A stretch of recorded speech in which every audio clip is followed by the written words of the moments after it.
한 5월 초까지의 주가의 수익률을 보면 ETF의 수익률을 보더라도 그때까지는 반도체 ETF보다 전력기기 ETF의 수익률이 더 좋았습니다. 아, 그래요? 네, 피크아웃을 봐야 되냐 아니면 정말 업황에 문제가 있어서 주가가 빠진 그렇죠. 것이냐 이런 거를 짚어봤어야 됐는데 하반기 전망 자료를 이제 제가 발간을 했지만 이번에는 더 업황이 탄탄하다라는 전력 논지로 부문에. 작성을 했습니다. 네. 그 여러 기업들 중에서 쓰신 보고 살짝 아, 봤거든요. 네네. 그랬더니 LS와 효성 여기를 네네. 이렇게 딱 콕 집어서 얘기를 하셨는데 아, 네네. 그거는 왜 그렇습니까? CBS 경제연구실.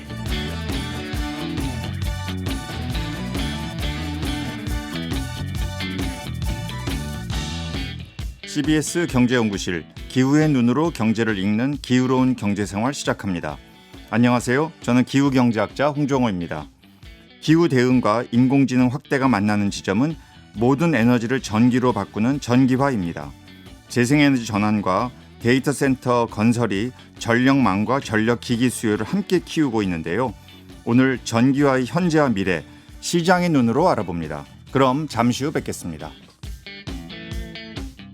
손현정 유한타증권 연구원 나오셨습니다. 안녕하세요. 안녕하세요. 네, 국내의 이 전력기기 또 전력망, 영어로는 이게 유틸리티 산업 이렇게 부르잖아요. 네. 이런 쪽에 애널리스트 분들이 많이 계신가요? 대부분 모든 증권사에 한 분씩 다 있다고 보시면 됩니다. 아, 그래요? 네. 생각보다 그래도 우리나라 증권사에서 이 부분의 중요성을 좀 그래도 인식하고 있네요. 네, 아무래도 한국전력의 시가총액이 꽤 되다 보니까 네. 그걸 대표적으로 많이 커버를 하시고요. 어, 네, 요즘에는 전력기기 산업이 워낙 성장 섹터이다 보니 다 한 분씩 있습니다. 그래요. 예, 이 전기화 흐름 속에서 전력 쪽 기업이 이제 근래 들어 주식 투자자들에게도 큰 주목을 이제 받는 것으로 이렇게 나와 있어요. 네. 이 흐름에 대해서 간단히 좀 브리핑 좀 해주시죠. 네. 그러니까 저희 방송의 제목이 기후이던데, 네. 그러니까 아무래도 기후 변화가 가장 좀 큰 하나의 트리거가 되었다고 보고 있고요. 신재생 에너지의 그 발전이 과거보다 이제 석탄을 쓰던 것보다 훨씬 더 많아지게 되면서 그 수요의 변화가 전력 인프라의 수요로 확산이 됐다라는 게 첫 번째고요. 뭐 두 번째로 본다면 당연히 AI 데이터 센터에 대한 수요가 전력 인프라, 그러니까 전력 기기 업체들의 수요로 공급으로 이어지게 되면서 그런 것들이 우리나라 기업들의 또 수출로 이어지고 전반적으로 성장 섹터로 자리 잡게 되었다고 판단하고 있습니다. 네, 그러니까 데이터 센터가 일단 수요 커지면서 전형적인 하나의 스필오버 같아요. 네. 그렇죠? 여기서 이제 전력기기, 전력망이 중요하다. 같이 수요가 따라와야 되니까 이제 네. 이런 건데 최근에는 전력주들 주가가 좀 안 좋았다 네, 이런 네. 얘기를 들었어요. 이건 어떤 겁니까? 뭐 일각에서는 반도체로 너무 쏠리다 보니 그랬다, 맞습니다. 유동성이. 예. 말씀해주신 부분이 사실 가장 크다고 보고 있고요. 그러니까 저는 이제 업황을 전체적으로 보고 있는 연구원이지만 뭐 주식시장 투자자분들은 사실은 그렇진 않잖아요. 매일매일 주가가 움직이다 그렇죠. 보니까 더 여기서 더 좋은 수익을 낼 수 있는 종목으로 가실 수도 있는 거고, 이제 그런 수급의 변화가 상당히 좀 많이 나타나고 있다고 판단을 했는데, 저희가 실적 시즌이 1분기 실적이 5월 초에 많이 나왔습니다. 그렇다 보니 5월 초에 실적이 나왔을 때 너무 좋은 실적과 수주를 보여줬었거든요. 전력기기 업체들이. 그걸 확인을 하고 또 차익 매물이 좀 쏟아졌습니다. 근데 그런 상황에 삼성전자, SK하이닉스의 레버리지 상품이 5월 27일에 나왔었죠. 그러니까 그거를 사기 위한 자금이 또 필요하다 보니 뭐 ETF라던가 아니면 전력기기에 쏠려 있었던 그런 자금들이 다 환매가 나오면서 수급의 이동이 나왔습니다. 왜냐하면 한 5월 초까지의 주가의 수익률을 보면 대표적으로 ETF의 수익률을 보더라도 그때까지는 반도체 ETF보다 전력기기 ETF의 수익률이 더 좋았습니다. 아, 그래요? 네, 올해 수익률을 말씀을 드리는 네. 거고요. 뭐 대표적으로 한 운용사에서 지금 운영하는 ETF 같은 경우에는 160%까지 수익률이 나왔었습니다. 전력 기기에 집중하는 네, ETF가요. ETF인데. 근데 이제 반도체 ETF가 아마 그때 한 120% 정도 수익률이었습니다. 그러니까 근데 이제 자금이 필요하니까 삼성전자, SK하이닉스 레버리지 상품이라는 너무나 매력적인 상품이 나왔다 보니 그거를 준비하기 위해서 이걸 파시고 옮겨가는 수급의 로테이션이 좀 발생했다고 보고 있고요. 사실은 기존 한 2-3년의 주가 흐름을 보면 전력기기가 정말 AI 테마였다라는 거는 분명합니다. 그러니까 이번에 반도체 주가들이 AI 때문에 같이 오르고 있는 건데 그럼 반도체랑 전력기기는 같은 배를 타고 있는 거거든요, 사실. 그럼에도 이번에는 너무나 쏠림 현상이 한두 개, 세 개 종목으로 이제 나타나다 보니까 이런 수급 로테이션과 수급 쏠림이 이 전력기기 업체들의 주가 하락으로 이어졌다라고 판단을 하고 있고요.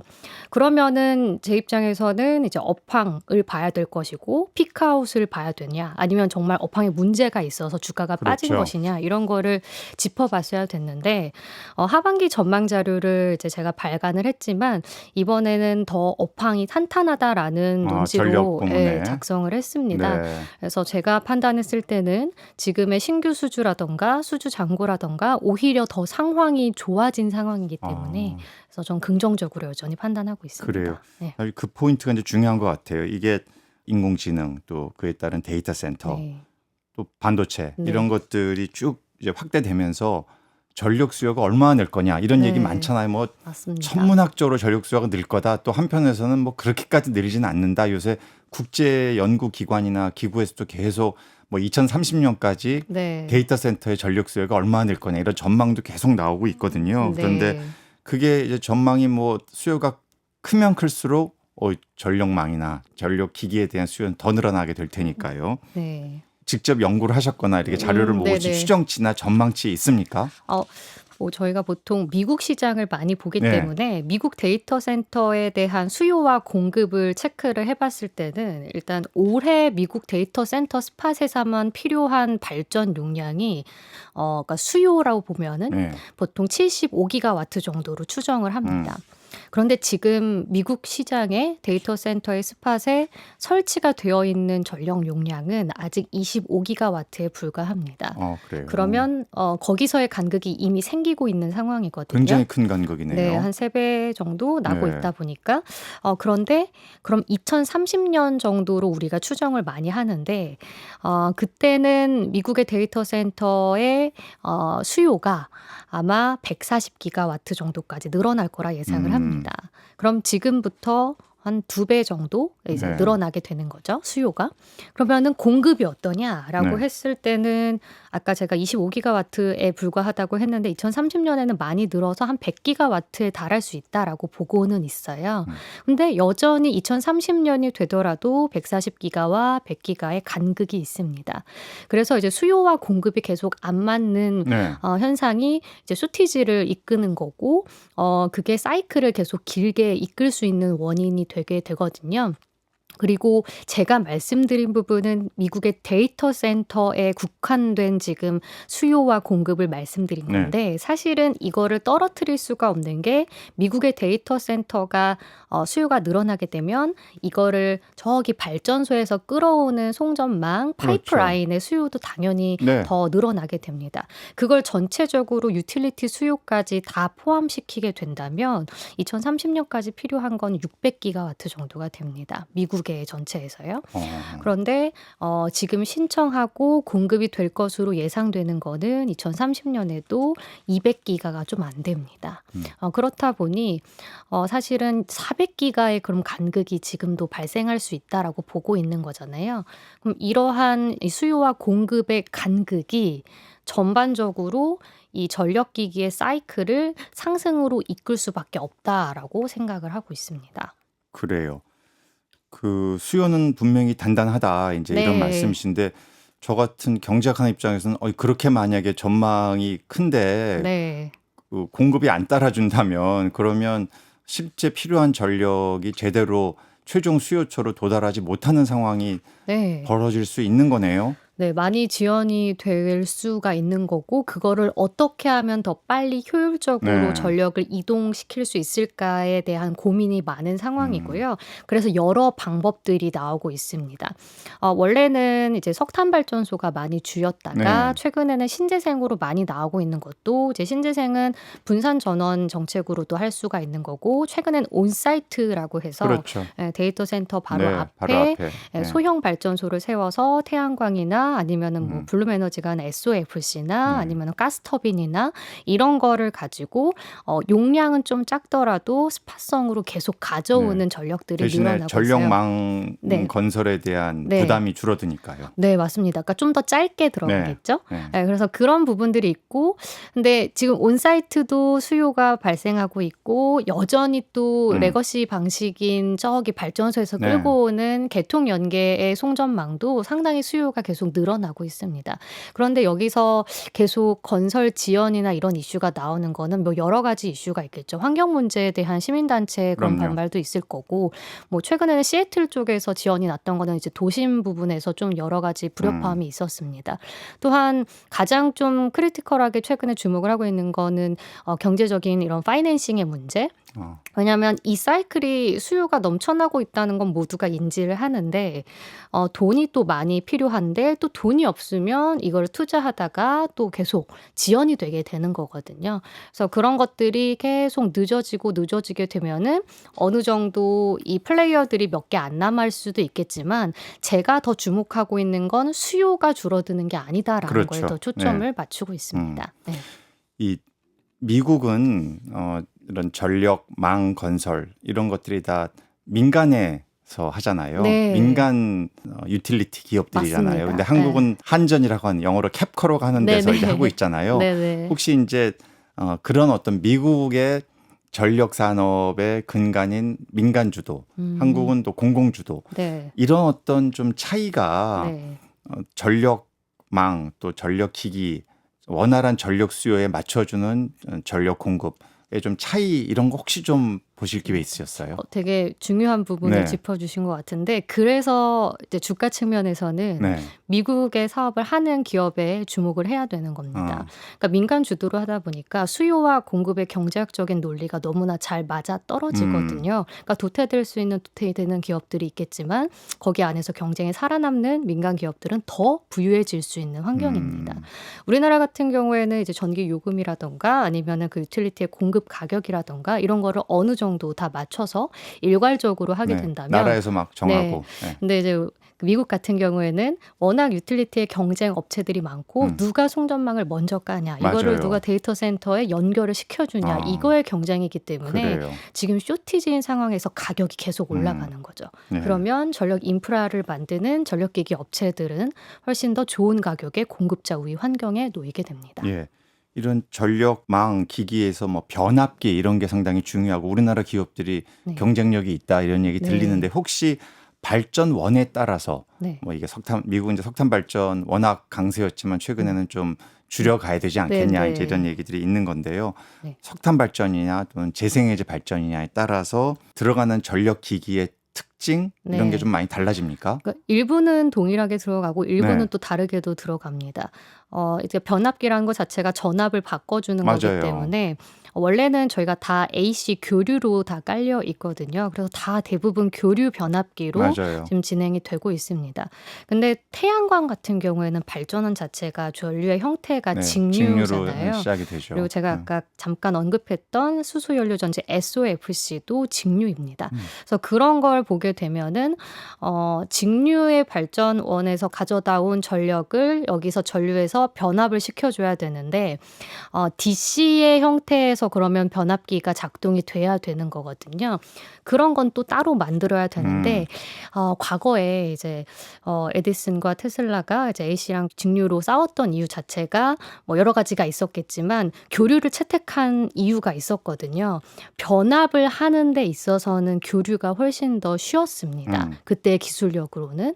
근데 최근에는 이제 직류의 필요성이 많이 지금 발발되고 있는 이유 자체가 효율성이 직류가 더 좋기 때문인 건데요. 그런데 변압을 하는 게 AC보다 어렵습니다. 그러면 직류 변압기를 만들 수 있는 기업들이 더 좋은 조건으로 수주를 하게 되겠죠. 그래서 최근에는 HVDC라던가 네. 이런 제품의 변압기가 가장 높은 기술력으로 각광을 받고 있고요. 그런데 여전히 지금 미국 시장에서 필요로 하는 AC 변압기 자체도 대부분이기 때문에 그게 훨씬 더 많기 때문에 오히려 전압을 얼만큼 더 올릴 수 있는지 볼트에 따라서 더 초고압인지에 따라서 또 기술력이 지금 맡기고 있는 상황입니다. 그래서 결론적으로 발전원이 바뀌게 된다면 변압기도 일부 변화될 수는 있습니다. 이런 어떤 뭐 아무래도 좀 불확실성은 있습니다만 이런 네. 어떤 변화, 직류와 또 교류, 특히 태양광이 직류로 네. 전기가 이제 만들어지는 이런 과정에서 국내 기업들은 네. 그 어떤 경우라도 경쟁력 있는 제품들을 갖고 미국 시장에 들어갈 준비는 돼 있나요? 일단 우리나라 기업들이 상당히 좀 탑티어인 기업들도 있고요. 아닌 기업들도 있지만 지금 시장에서 좀 핫하다고 말하고 있는 뭐 HD 현대엘렉트릭이나 효성중공업 예. 이런 기업들은 제가 말씀드린 그 초고압 내에선 거의 사실상 미국에서 탑티어입니다. 그래요. 우리는 이제 GV나 히타치, 네. 지멘스를 많이 알고 예. 있는데 당연히 기술력으로 보면 그들 기업이 조금 더 앞설 수는 있을 것 같아요. 근데 이제 변압기라는 것 자체가 노동 집약적 산업이잖아요. 아무래도 뭐 설계부터 그리고 그거를 건선을 감고 조립을 하는 데까지 정말 손길이 다 들어가야 됩니다. 그래서 숙련된 노동공이 상당히 중요한 그런 상황인데 미국은 인건비가 우리나라에 비해서 훨씬 더 비싸기 네. 때문에 미국 내수에서 충당을 하는 공급 능력이 떨어집니다. 그러면 이제 멕시코 쪽에서 미국의 자회사가 가져오거나 네, 이런 네. 상황인 건데 그렇죠.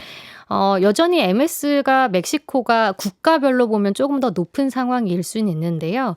최근에 가장 수요가 많은 이제 345에서 765kV급의 초고압 변압기에 한정을 두게 된다면 HD 현대엘렉트릭이 점유율이 25%로 가장 높습니다. 네. 그래서 그런 만큼 탑티어인 건데 왜 그러면 우리가 멕시코 기업들보다 더 잘할 수 있냐? 그건 정말 노동력의 싸움입니다. 그러니까 지금 쇼티지니까 납기를 잘 지키는 게 상당히 레퍼런스를 쌓는 데 중요한 요인이 되고 있거든요. 근데 우리나라 사람들이 또 굉장히 또 그런 건 잘 하다 보니까 이런 장점들이 해외 기업들 비해서도 국내 기업들이 탑티어로 올라갈 수 있는 힘이다라고 보고 있습니다. 알겠습니다. 네. 이 미국 시장 얘기를 특히 전력 시장 또 어떤 변화의 흐름들을 네. 잘 말씀해 주셨는데 사실은 저희 방송에서 몇 번 다뤘습니다만 트럼프 행정부는 또 재생에너지를 별로 안 좋아하더라고요. 맞습니다. 예. 그래서 다시 심지어 뭐 기후 논쟁 이거 문제가 있다 그러면서 기존의 화석연료로 돌아가야 한다 이런 주장을 특히 트럼프 대통령이 많이 하고 했는데 그렇지만 또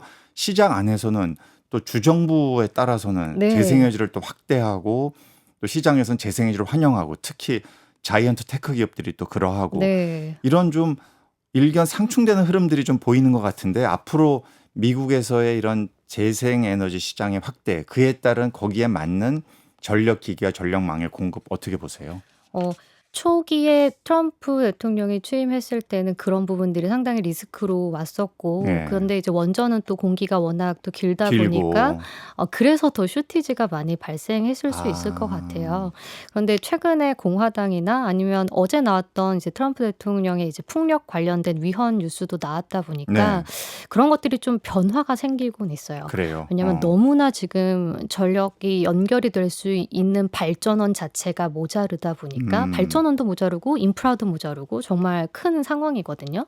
그런데 풍력 쪽에서는 그래도 꽤 높은 하나당 기가와트급의 발전소를 만들 수 있는 발전이에요. 풍력은. 근데 그런 것들이 좀 쉬어가고 있는 그런 재생에너지 발전원들이 많습니다. 그러니까 설치가 안 된 거죠. 태양광은 최근에 설치가 되게 많이 되었는데 풍력은 조금 쉬어가는 것들이 많다 보니까 그거라도 이제 연결을 해야 된다라는 목소리가 공화당 쪽에서도 조금씩 나오고 있습니다.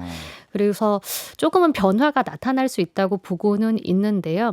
근데 이제 워낙 이제 말을 많이 이제 왔다 갔다 하시는 분이기 때문에 계속 지켜는 봐야겠지만 과거보다는 그러니까 한 1-2년 전보다는 이제 신재생 에너지에 대한 부정적인 뷰들이 조금은 완화되고 있다라고 말씀드릴 수 있을 것 같고요. 근데 그뿐이 아니더라도 지금 발전원 말고도 전력 인프라가 연결이 돼야 하는 것들이 많이 지금 지연이 되고 있어요. 네. 근데 최근에 FERC랑 PJM 쪽에서도 이제 결론을 낸 게 개통 연결하는 데 있어서 규칙이 애매모호했다 보니까 이거를 명확히 해서 연결을 시키는데 조금 더 뭐 패스트 트랙 이런 느낌으로 빠르게 연결을 시키자라는 것도 진행이 되고 있거든요. 그래서 그런 점에서 본다면 사실은 뭐 신재생도 더 빠르게 연결이 될 수도 있고 아니면 기존에 교체를 하는 그런 개통 연결도 더 빠르게 될 수도 있고 그래서 과거보다는 속도가 조금 더 나오지 않을까라고 판단을 하고 있습니다. 그래요. 이 개통 부분에 대한 건 뭐 네. 굳이 트럼프 행정부라고 네. 뭐 막거나 이럴 이유는 전혀 없는 거니까요. 네. 한국 시장을 좀 눈을 돌려보자면 네. 한국도 뭐 사실 재생에너지에 대해서는 이게 앞으로 대세다 또 전혀 아니다 늘 평가 또 어느 정부가 들어서냐에 따라서 굉장히 부침이 심한 것 같아요. 네. 한국의 재생에너지에 대한 수요 또 관련해서 전력기기, 전력망의 네. 필요성은 어떻게 보십니까? 지금 정부가 가장 지금 신재생 쪽에서 강하게 하고 있는 건 서해안 에너지 고속도로 네. 정책을 꼽을 수가 있을 텐데 한 8기가와트 정도의 이제 해상 풍력을 통해서 전력을 이동시키는 정책으로 알고 있습니다. 그래서 그런 부분들이 실현이 되게 된다면 당연히 국내 인프라 업체들 특히나 이 서해안 에너지 고속도로의 정책의 수요가 나타날 수 있는 제품은 HVDC의 맞아요. 변압기 그리고 케이블 이런 것들이거든요. 근데 이게 굉장히 지금 새로운 산업입니다. 맞아요. 우리나라는 어떤 기업들이 있죠? 어떤 기업들이 있냐면 이제 대표적으로 LS전선이 네. 있는데 사실은 장외 주식 비상장사입니다. 그리고 아, 대한전선이 있고요. 대한전선 상장사입니다.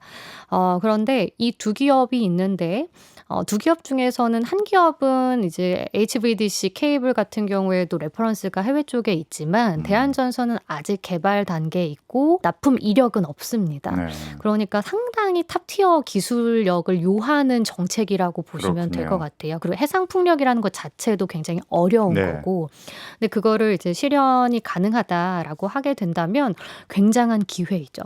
네. 그리고 변압기도 HVDC 변압기가 들어가는데 지금 우리나라 상장되어 있는 주요 4사가 다 거기에 뛰어들고 있는 상황이긴 합니다. 아, 그래요. 네, 그래서 HD 현대일렉트릭, 효성중공업, LS 일렉트릭 그리고 일진전기까지 우리가 많이 알고 있는 이런 네, 전력 네. 기기 쪽에 네, 그 HVDC 변압기를 어쨌든 한전에 공급을 하기 위해서 지금 기술 완료를 한 곳도 있고요. 그리고 이제 거의 마무리 단계인 곳도 있고, 근데 이거를 레퍼런스를 그럼 국내에 먼저 쌓게 되잖아요. 네. 그러면 당연히 아까 말씀드렸던 것처럼 뭐 영업이익률 마진 개념으로는 해외보다 못 받을 수도 있죠. 우리 국가기관 산업이다 보니까. 그런데 이 레퍼런스를 가지고 해상풍력을 많이 하는 유럽이나 이런 쪽으로 가게 되면 향후에 또 사업의 기회를 찾을 수 있는 거거든요. 그래서 전반적으로 긍정적으로 보고 있고요. 근데 이제 주가 차원에서는 약간은 지금은 실질적인 숫자이기보다는 약간 내러티브의 성격이 좀 더 강해서 주가의 선반영이 좀 되어 있다라고 판단은 하고 있습니다. 그래요. 아무래도 해상풍력은 네. 이제 우리 사업한다라고 하는 거가 실제로 네. 이게 건설에 작동되는까지 시차가 좀 걸리잖아요. 태양광하고 달리. 네. 그래요. 그 여러 기업들 중에서 저도 보고서 쓰신 보고서 살짝 봤거든요. 네네. 그랬더니 LS와 효성 여기를 네네. 이렇게 딱 콕 집어서 얘기를 하셨는데 네네. 그거는 왜 그렇습니까? 국내외 다 좋은 겁니까? 맞습니다. LS 일렉트릭이랑 이제 효성중공업을 제가 탑픽 종목으로 제시를 드리고 네. 있는데 LS 일렉트릭은 최근에 그 데이터 센터 쪽으로 배전반을 많이 공급을 하고 있는 기업이에요. 그러니까 여기는 초고압도 좀 하지만 배전 쪽에 많이 특화가 되어 있는 기업입니다. 그래서 온사이트라던가 전력의 끝단이죠. 맞습니다. 네. 그쪽으로